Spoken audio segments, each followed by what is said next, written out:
Olá, como vai? Tudo bem? Responde aí pra mim. Quem é você e qual é o seu propósito? Fala aí pra mim. Quem é você? Qual é o seu propósito? Se você tá demorando pra me responder, porque você precisa fazer ainda uma reflexão profunda e entender quem é você de verdade, qual é o seu propósito. Só que você não vai descobrir isso sozinho, apenas só. Você só vai descobrir quem é você e qual é o seu propósito se você for buscar na palavra orientação. Porque foi assim que eu descobri quem sou eu e qual o meu propósito na terra. Porque eu vim à terra. Foi assim que eu descobri, foi na palavra. Eu procurei em várias pessoas, em vários lugares. Eu procurei muito encontrar quem era eu de verdade. Eu procurei encontrar qual era o meu propósito em pessoas, em lugares, e eu ficava numa busca frenética e não encontrava. Mas quando eu fui para a palavra, eu entendi, eu descobri quem sou eu e qual é o meu propósito.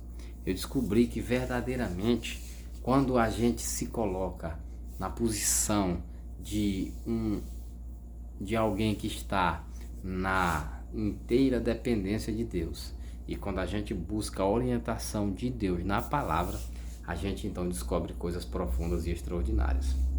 A gente então descobre coisas profundas e extraordinárias, tais como quem somos e tais como quais são os nossos propósitos. Então eu pensava que seria uma coisa mística, uma coisa muito... E foi tudo muito simples, muito simples, muito simples.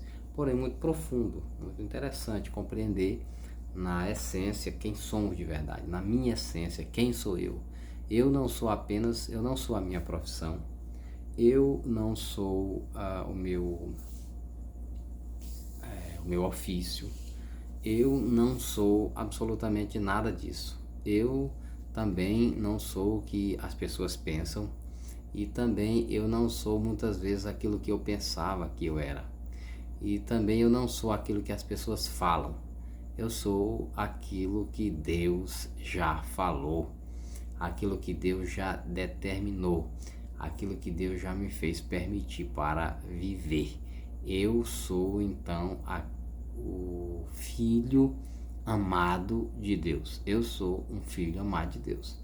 Eu sou a imagem e semelhança de Deus. Eu sou um filho amado de Deus.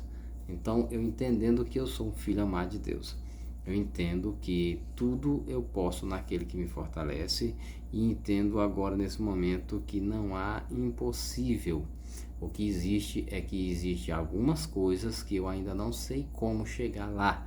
Eu ainda não sei como fazer, mas não há impossível e também não tem limites, até porque não há limites para aquele que tem a imagem e a semelhança do Senhor, porque ele entende realmente do que ele é capaz de fazer, do que ele é capaz de realizar. Existem algumas coisas que a gente não realiza, a gente não tem porque ainda não sabe como, porque se a gente soubesse, certamente já teria. Então, mas não significa que seja impossível.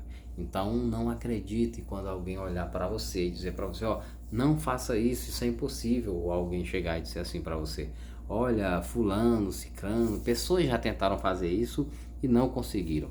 Olha, existe um fato. Se alguém já conseguiu fazer alguma coisa, então eu posso fazer. Se alguém já conseguiu fazer alguma coisa que você deseja fazer, então você pode sim fazer. E se alguém não fez, eu vou ser o primeiro a fazer. Então, se alguém não fez, você pode ser o primeiro a fazer. Então, o que você precisa fazer é, você precisa fazer mais, arriscar mais, sem ter medo de errar. Sem ter medo de errar. E se errar, não é um erro especificamente, brutalmente um erro, é um aprendizado. Porque eu acredito que não existe erro, existe aprendizado. Na vida, ou você ganha ou você aprende. Os erros são aprendizados, são etapas. Você observa os grandes inventores, os grandes inventores do século XX, do século XIX, do século XX, eles tinham essa capacidade de de invenção, de criação, porque eles não tinham medo de errar. Eles erravam, iam errando, errando e descobrindo diversas maneiras como não funcionava até encontrar a maneira correta, até a maneira que encontrava. Uma certa vez alguém quis barrar Thomas Edison dizendo: você já sabe que não vai funcionar, você já sabe que dessa forma não existe, não tem como, você não vai conseguir. E ele disse: olha, eu já descobri um número, uma quantidade. Ele disse: olha, tantas vezes eu já descobri que não, a forma como não funciona, então eu estou chegando mais perto da forma como funciona. Você entende isso?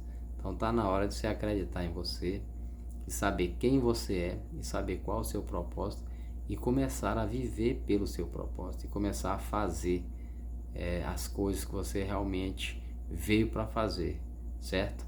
Como é que você descobre isso? É fazendo, agindo e não parando, não se acomodando, não entrando na procrastinação, não esperando as condições melhorarem, não pare de viver de condição e viva de decisão. Vai lá e faz, e aí você vai corrigindo na proporção que você vai vendo que há necessidade de uma correção. Aí você corrige na proporção que você vai vendo que há necessidade de uma mudança de rota, você muda a rota, porque é assim que funciona. Você for observar a aviação é uma coisa tremenda, extraordinária. A aviação é uma coisa incrível, incrível demais. Você vê que para o avião ele tomar as proporções, para ele subir, por exemplo, ele coloca uma pressão na turbina, uma força tremenda na turbina para poder sair do chão. Depois que ele sai do chão, ele assume uma determinada altitude, então a partir dali é tudo mais leve, é tudo mais suave. É preciso diminuir agora o calor das turbinas, é preciso agora entender qual é a rota, pegar a rota certa e seguir naquela rota, e tranquilamente segue o voo. Para começar é uma dificuldade, mas depois que assume uma determinada altitude, aí fica tudo mais leve, mais suave. E se um avião, por exemplo, ele pegar um vento um vento contrário, por exemplo, ele diminui a velocidade, mas nem aquilo faz o avião parar. Se o avião pegar um vento na sua direção, na direção na qual ele está indo, o que acontece? Ele pode pegar até 100 a 200 km a mais, porque o vento não está mais contrário, mas está a favor do avião. Então aquilo também dá uma propulsão maior para o avião. Então você observa que a aviação é uma coisa incrível, que nós precisamos aprender muito com ela. Você faz um esforço enorme para começar, e aí depois, na proporção que você vai indo, você vai apenas ajustando as coisas, ajustando na direção correta e na rota correta. Você vai ajustando, e é o seguinte: você não enxerga toda a rota à sua frente, você enxerga alguns quilômetros, aí você roda mais alguns quilômetros ou alguns metros, por exemplo, quando você vai rodando de carro, numa estrada escura, você não enxerga toda a estrada na sua frente, você não enxerga daqui para São Paulo, por exemplo, você não enxerga daqui para São Luís, por exemplo, não. Você enxerga 100 metros na sua frente, e aí depois mais 100, mais 100, mais 100, mais 100, e assim sucessivamente. A rota, você vai completando a rota, você vai fazendo aquela rota de 100 em 100 metros, você vai enxergando e vai continuando. Então, siga em frente, vá em frente, acreditando em quem você é de verdade. Você é a imagem e semelhança do seu Criador, e Ele te chamou para fazer coisas grandiosas. O filho dele, chamado Jesus, ele disse assim: obras maiores vocês farão. Então tá na hora de você já enxergar quem você é e fazer tudo aquilo que você veio para fazer.